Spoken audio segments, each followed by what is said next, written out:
And A is for ambitious. I've had the pleasure of meeting some of the CEOs I've talked about in this week's podcast. I haven't mentioned Howard Schultz yet. Howard Schultz is somebody I deeply admire. Maybe you do too, the founder and CEO of Starbucks. And Howard Schultz is probably, of the people that I've gotten to know a little bit in my life, one of the most impressively, capital A, in a good sense, ambitious person that I've ever known.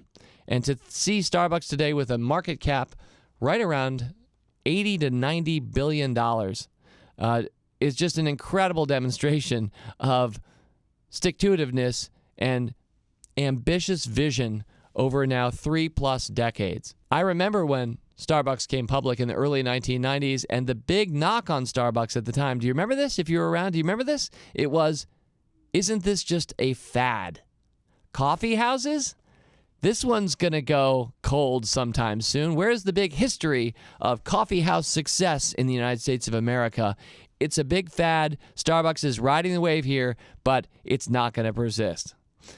If you were able to look past that and buy shares, you were an extremely happy, probably an extremely rich person today. I was not a buyer in those first few years of Starbucks, but I have owned the stock for a couple decades now. It's done really well for me, perhaps you too. And I think it's really because Howard is so ambitious. And sometimes ambition takes us into a place where we can't deliver on that ambition. And occasionally Starbucks has lost. Sometimes it's gotten cut in half as the company tried to do something outside of its core business of coffee.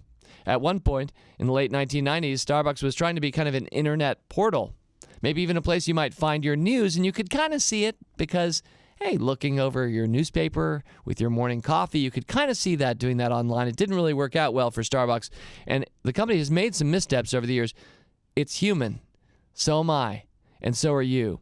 But when you find real ambition, I mean, what Reed Hastings thinks about Netflix, about that global vision that he had from the very beginning, and about Netflix being one of the world's largest media companies, which he had from the very beginning. Back when Netflix was mailing you DVDs, Reed Hastings, and I interviewed him at the time, said, our goal is to be one of the top 5 media companies in the world, which I didn't quite believe at the time, but I think now we're seeing increasingly it seems likely that Netflix will be just that. And we've all, those of us who've owned the stock, have made a lot of money on Reed's ambition. So that's A.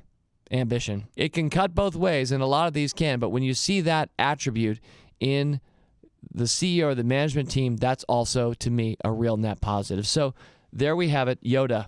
Youthful, which arguably Yoda wasn't. Youthful owner, delivers, ambitious.